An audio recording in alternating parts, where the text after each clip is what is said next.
महावीर स्वामी की, आचार्य कुंद कुंद स्वामी की, आचार्य गुरुवर विद्यासागर मुनि महाराज की।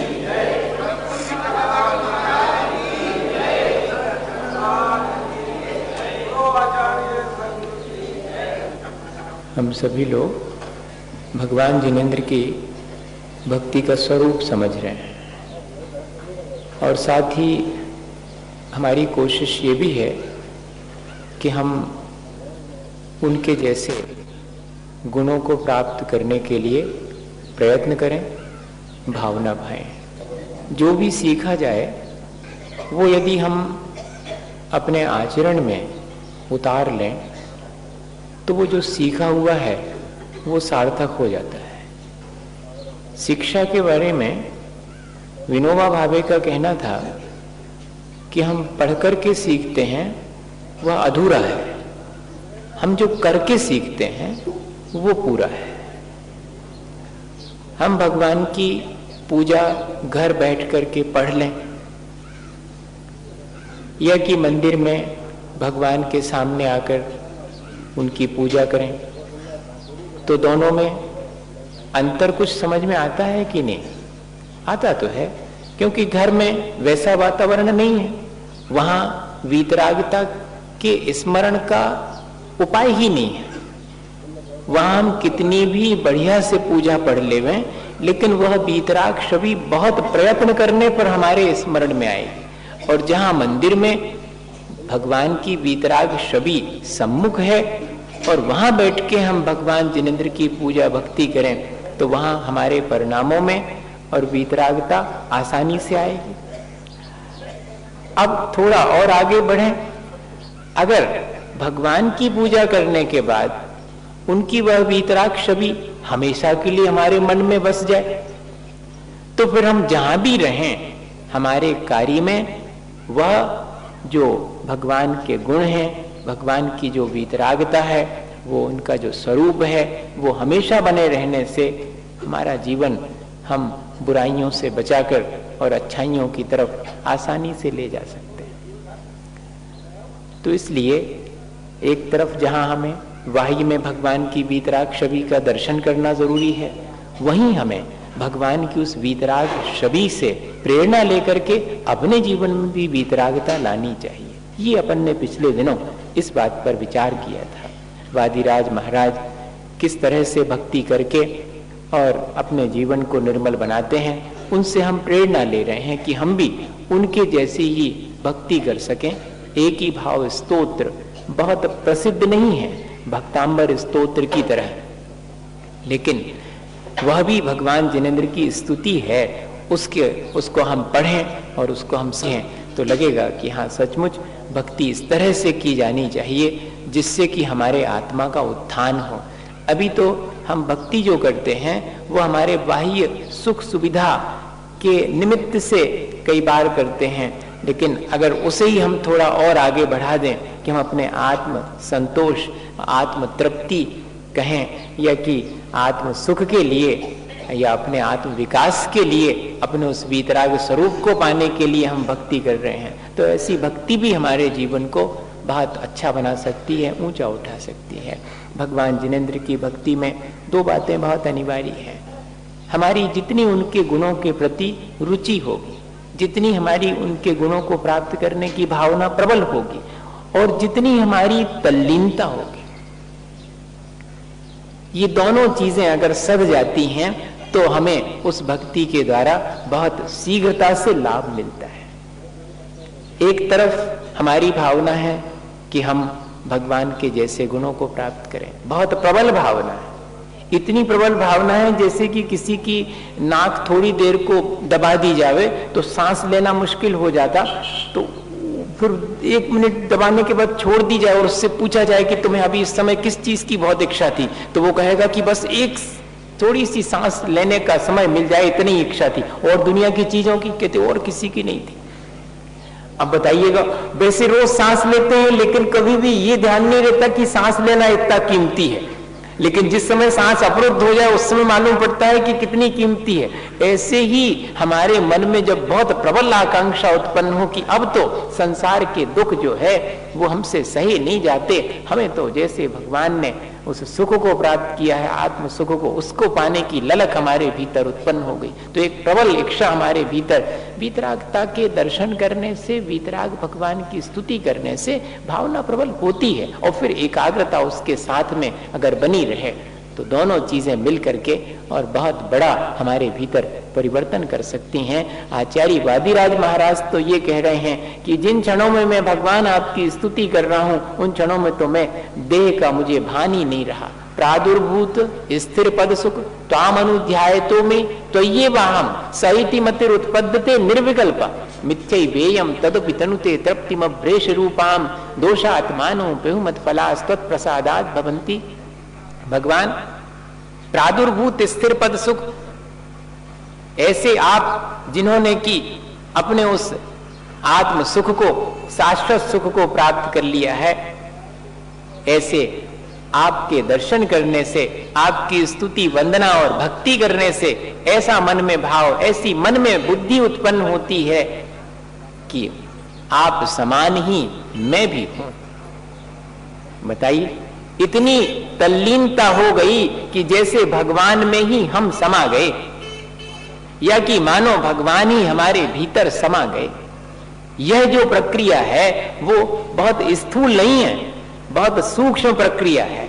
ऐसा नहीं है कि कोई भगवान आकर के हमारे हृदय में बैठ गए या कि हम जाकर के भगवान में समा गए।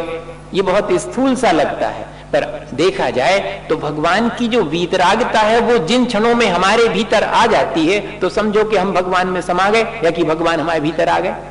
वीतरागता आ गई तो भगवान आ गए। इसलिए उस भक्ति के समय कह रहे हैं कि ऐसा जान पड़ रहा है, इतनी तल्लीनता हो गई भगवान की, मुझे लगता है कि जैसे आप हैं सो ही मैं हूं। जैसे कि बूंद समुद्र में गिरे तो बूंद का क्या अस्तित्व रहता है, देखा जाए तो बूंद खो गई ऐसा मालूम पड़ता, लेकिन विचार करें तो वो समुद्र हो गई बूंद, अब वो समुद्र का ही एक हिस्सा हो गया। ऐसे ही हम अपने बाह्य राग द्वेष मोह इत्यादि को जिन क्षणों में छोड़ देते हैं उन क्षणों में हम अपने स्वरूप में समा जाते हैं। वो जो स्वरूप में समाना है वही तो भगवान में समाना है।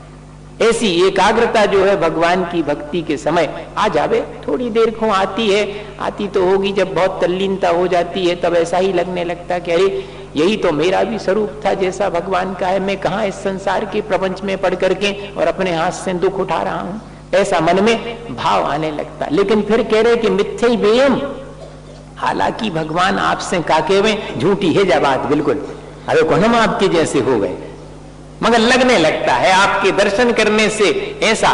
क्यों? क्योंकि मुझे भी अपने स्वरूप का स्मरण हो जाता है तो मैं अपने उस वीतराग स्वरूप को प्राप्त कर सकता हूं। ये मेरे भीतर आत्मविश्वास जागृत होने से बड़ी तृप्ति।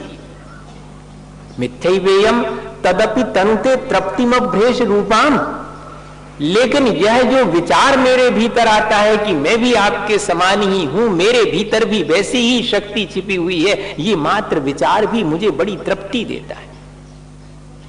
पर बात झूठी है, दोनों चीजें कह रहे हैं। दृष्टिकोण देखिएगा, शक्ति की अपेक्षा से निश्चय नहीं की कथनी क्या कहेगी कि मैं तो भगवान के जैसे ही स्वरूप को धारण करने वाला हूं, लेकिन व्यवहार से देखा जाए तो झूठी बात है। अभी तो मैं भगवान के जैसे स्वरूप को प्राप्त ही नहीं हुआ, अभी तो मैं राग द्वेष और मोह से ग्रसित हूं।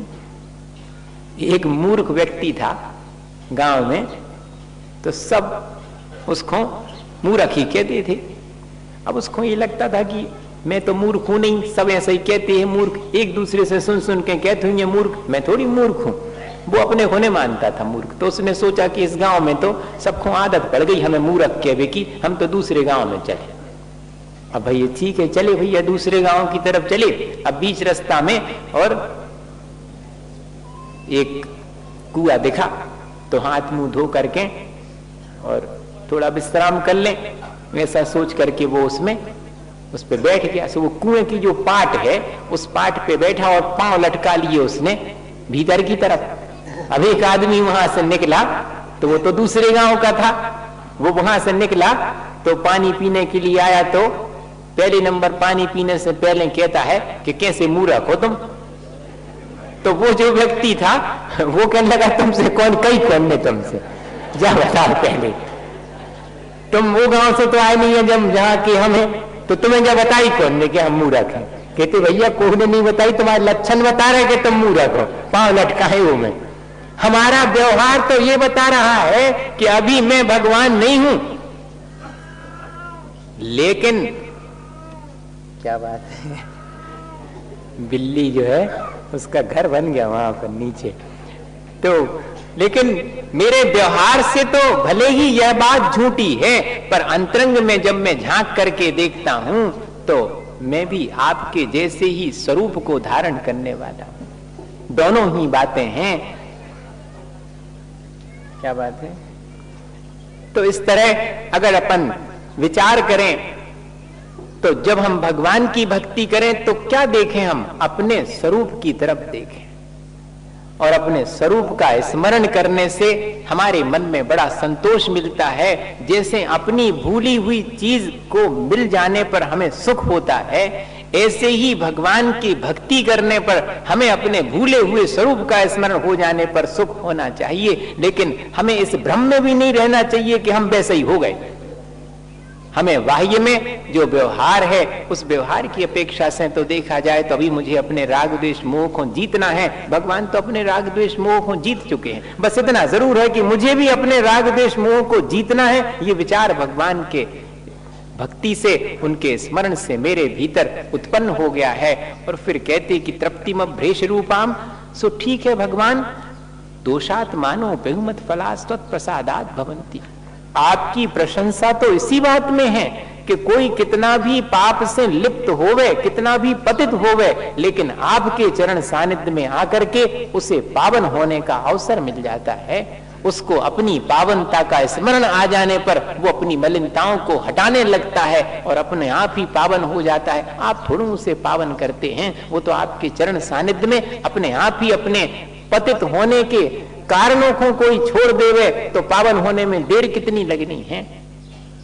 एक तरफ मेरा स्वभाव अत्यंत निर्मल है, ऐसा आप प्रेरणा देते हैं, और दूसरी तरफ जब मेरा स्वभाव निर्मलता का है तो मैं क्यों जो है मलिनताओं को अंगीकार करता हूं, मैं छोड़ दूं मलिनताओं को, तो मैं अपने स्वभाव को प्राप्त कर लूंगा। ये बात जो है आपकी भक्ति से ही मुझे अत्यंत स्पष्ट जान पड़ती है।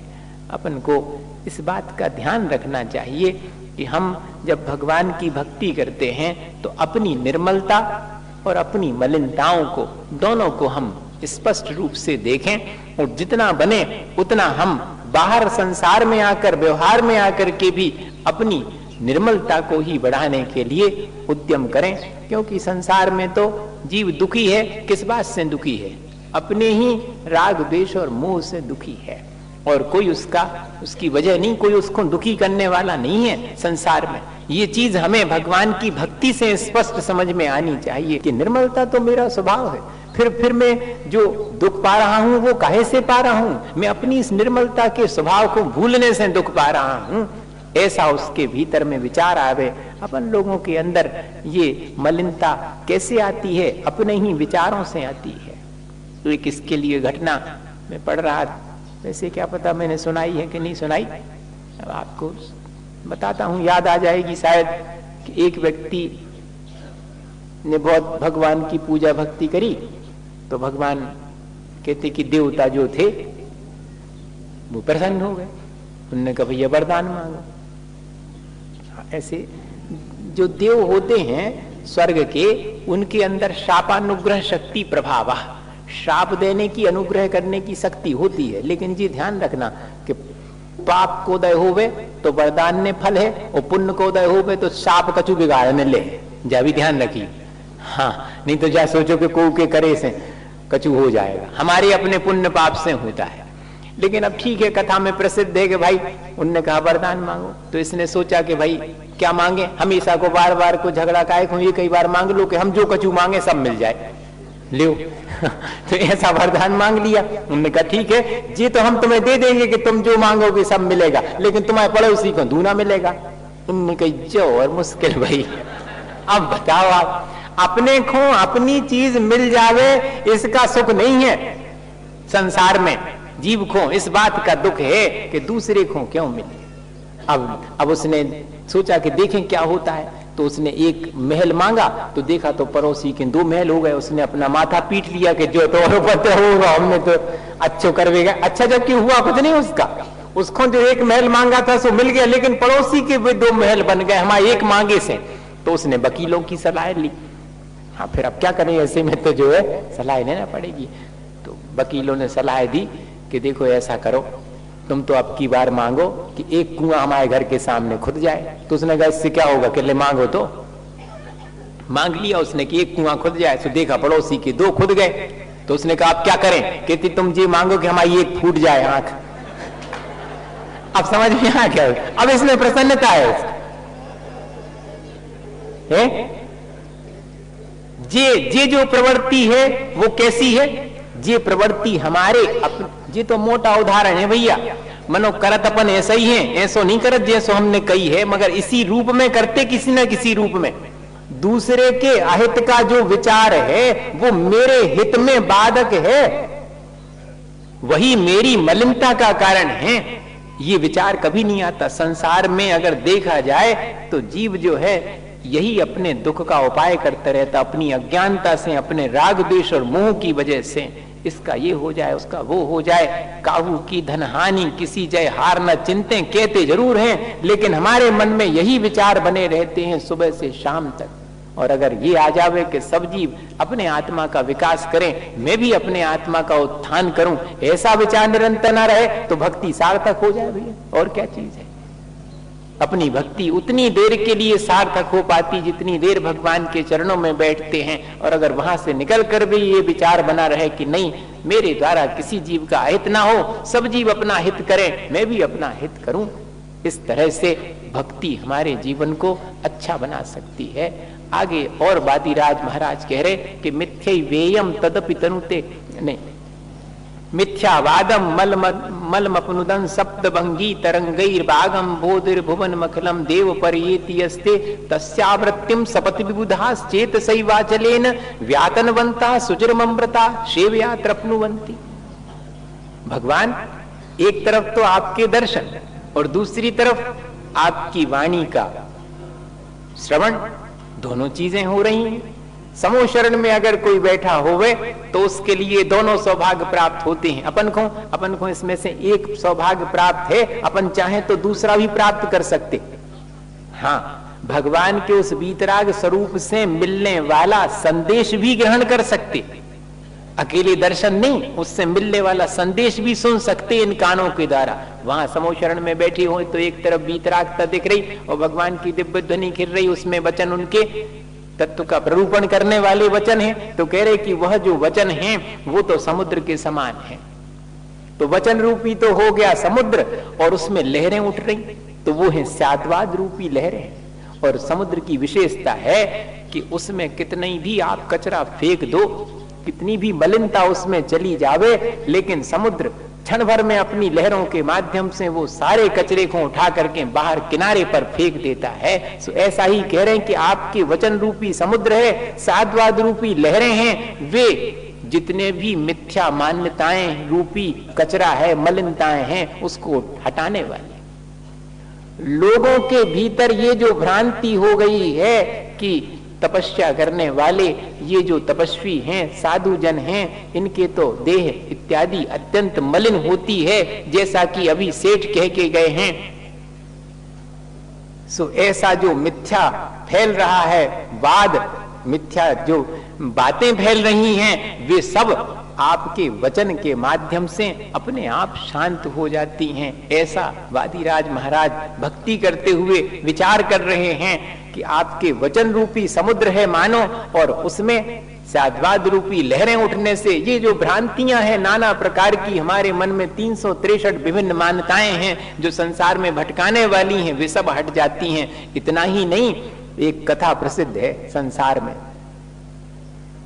कि समुद्र मंथन से अमृत प्राप्त किया था देवताओं ने, जब सुरासुर की लड़ाई हुई थी। अब जब सुरासुर की भयती के ने भयती मनो अपने भीतर तो रोज चलते रहते, अच्छाई और बुराई की लड़ाई रोज चलती रहती है। अब देखो उस अच्छाई और बुराई की जो लड़ाई है उससे जीतने के लिए क्या करें? तो उससे जीतने का उपाय कह रहे कि अगर वचन रूपी समुद्र का मंथन करे, कोई मंथन करे अर्थात अभ्यास करे, अब उसमें मथानी डाल करके सुमेरु पर्वत को मथानी बना लेवे और फिर उसको डाले, ये तो बहुत स्थूल सी बातें हैं। वास्तव में क्या कहना चाह रहे कि उस वचन रूपी समुद्र का कोई मंथन करे अर्थात उसका अभ्यास करे, तो क्या प्राप्त होगा? उससे अमृत प्राप्त होगा, अर्थात जन्म मरण से मुक्त हो सकता है। पीयूष है विषय शौक विरेचना है, पीते सुशीघ्र मिटती चिर वेदना है, भाई जरा जनन रोग निवारती है, संजीवनी सुख करी जिन भारती है। ये आचार्य महाराज की 4 पंक्तियां हैं कि ज्ञान वास्तव में कैसा हो, यह भगवान की वाणी कैसी है? कहते पीयूष के समान है, अमृत के समान है, जिसके पीने से हम जन्म मरण की व्याधि से मुक्त हो जाते हैं। तो भगवान के दर्शन कर रहे और उनके स्वरूप का चिंतन कर रहे, उनने हमारे लिए जो वाणी कही है, जो वचन कह रहे हैं, उसका अभ्यास करें। उन आत्म तत्व इत्यादि जो 7 तत्व कहे हैं, आत्म तत्व को आदि लेकर के उन 7 प्रयोजनभूत तत्वों का उस समय पर हम विस्मरण कर रहे हैं कि हाँ वास्तव में मेरे आत्मा का स्वरूप तो ऐसा ही है जैसा भगवान का है। तो वह विचार भी हमारे लिए निर्मल बनाने में कारण बनता है। भगवान की वाणी के अनुसार अगर अपना जीवन बना ले में तो क्या क्या बात नहीं है भैया। भगवान के दर्शन करके उनके जैसे बनने की प्रेरणा लेवे और उनकी वाणी से और उनके बताए हुए मार्ग पर चल करके हम चाहें तो उनके जैसे बन सकते हैं। कितना आसान उपाय है। एक तरफ दर्शन है, समूह शरण में इसीलिए बहुत आसानी से जीव अपना कल्याण कर लेते कि एक तरफ तो स्वरूप दिखाई पड़ रहा, दूसरी तरफ उपदेश मिल रहा है कि करो, तुम भी कर सकते हो। ये दोनों चीजें आज इसीलिए अपन मंदिर को समूह शरण जैसा मान के प्रवेश करते हैं कि हाँ वही साक्षात मानो वेदी पर भगवान बैठे हैं और उनकी दिव्य ध्वनि खिल रही है, हम उनके गुणगान कर रहे हैं। पूजाएं भी हमने ऐसी बनाई जिनमें कि भगवान के द्वारा दिया गया उपदेश अपन स्वयं बोलते हैं कि फिर मैंने दीपक को जो संसार में है उसी को ही रोशनी मान ली और अपने केवल ज्ञान रूपी दीपक को मुझे प्राप्त करना है। ये दीप तो बहुत थोड़ी देर में बुझ जाएगा, मैं तो प्राप्त करना चाहता हूँ केवल ज्ञान रूपी ज्योति जो कभी नहीं बुझेगी। ऐसी पूजाओं में अपन क्यों पढ़ते हैं? इसी दृष्टि से पढ़ते कि उपदेश भी साथ में मिल रहा और वीतराग भगवान का दर्शन भी साथ में हो रहा, दोनों चीजें। और उपदेश तो इतना ही है भैया भगवान का कि अपने हित के साथ साथ प्राणी मात्र के हित का हमारे भीतर में विचार हो, इतना ही भगवान का उपदेश है। सब जीवों के कल्याण की जो भावना है वास्तव में वही सब धर्मों का उपदेश है। एक छोटी सी घटना सुना करके यहीं तक अपनी बात रखता हूं। क्या हुआ, एक बार छुट्टी का दिन था, अब बच्चों ने सोचा कि क्या किया जाए, तो 2 बच्चे थे, उनकी अपनी अपनी साइकिल से वो चले जा रहे थे। उनने सोचा अपन दौड़ते हैं, साइकिल की दौड़ करते हैं, जो जीत जाएगा उसको इनाम मिलेगा। ठीक है भाई। अब दोनों ने अपनी तेजी से साइकिल चलाई, उतने में ही बहुत जोर से कोई बच्चों की माँ ने आवाज दी कि अरे बच्चों देखो तो, तुम लोग जरा जल्दी से साइकिल दौड़ा करके उसको बचा लो। क्या हुआ था कि छोटा सा बच्चा, जैसे 2-3 साल के बच्चे को वो जो बच्चों की गाड़ी नहीं होती जिसमें बिठा लेते हैं और फिर बाद में माँ या कि भाई कोई भी उसको पीछे से धक्का देके चलाते चले जाते हैं, तो वो एक और छोटा सा तो बच्चा और उसकी गाड़ी को चलाने वाला भी एक छोटा सा बच्चा। अब वो जब ढलान आई तो उससे गाड़ी नहीं संभली, उसके हाथ से गाड़ी छूट गई और गाड़ी तो उस बच्चे को लेकर के ढलान में और नीचे चली जा रही है। अब माँ चिल्ला रही है कि बच्चों देखो तुम अपनी साइकिल से और जाकर के उस बच्चे को चाहो तो बचा सकते हो। उसमें से एक ने क्या सोचा, अरे वाह हम हार जाएंगे, अगर हम इसको बचाने में लग जाएंगे तो हमें जहां तक पहुंचना है दौड़ में। भैया कहानी तो कहानी है, सबके समझ में आ गई हुई है? और दूसरे ने क्या सोचा, लेकिन अपन भी तो संसार के 5 इंद्रिय और मन के विश्वों में दौड़ रहे और दूसरे को बचावे खिलाने कहूं कछु करत हैं। दूसरे के हित की लाने, अपने हित की लाने करते कुछ कभी के नहीं, कि उसी में लगे रहते गोरख धंधे में सुबह से शाम तक। जी है वो तो कहानी हूं मैं, तो अच्छा लगे कि हाँ बहुत अच्छा करो, वो लड़का ने पीठ थपथपा दो वो की। दूसरे बच्चे ने क्या किया, उसने फौरन जैसे ही आवाज सुनी और देखा कि हाँ सचमुच विपत्ति में है, एक तरफ छोड़ी अपनी प्रतियोगिता, एक तरफ छोड़ा अपना जीतना हारना, और फौरन जाकर के जो है आगे निकल करके और उसको पकड़ लिया, उस जाती हुई खाली गाड़ी जिसमें बच्चा बैठा हुआ था। बताइए कौन जीता? कोई भी कह देगा कि भले ही वो दौड़ में नहीं जीता लेकिन प्राण बचा लिया। कोई भी कह देगा कि भले ही वो दौड़ में नहीं जीता लेकिन प्राण बचा लिया तो जीत गए। भाई ऐसा ही तो उपदेश भगवान का है, और इससे अतिरिक्त क्या है? हम अपने जीवन में भक्ति करते समय ये भावना भाएं कि हमारे द्वारा सब जीवों का जो है उपकार हो, सब जीवों के उपकार में ही हम हैं, उसके हित में ही हम कारण बने, हम उसके अहित में कारण न बने। इतना ही तो उपदेश था भगवान का। वही उनकी वीतरागता को प्राप्त करने के लिए पहली सीढ़ी है। जब तक अहिंसा और दया इत्यादि का जो उपदेश है वो हमारे जीवन में नहीं आएगा, तब तक हम भगवान की भक्ति कितनी भी बाह्य में करते रहें, वो भक्ति हमारे लिए उतनी लाभकारी नहीं होगी। भगवान की भक्ति तो उनके जैसे वीतराग बनने के लिए और अपने और प्राणी मात्र के कल्याण की भावना के लिए है। इसी भावना के साथ अपन भक्ति करके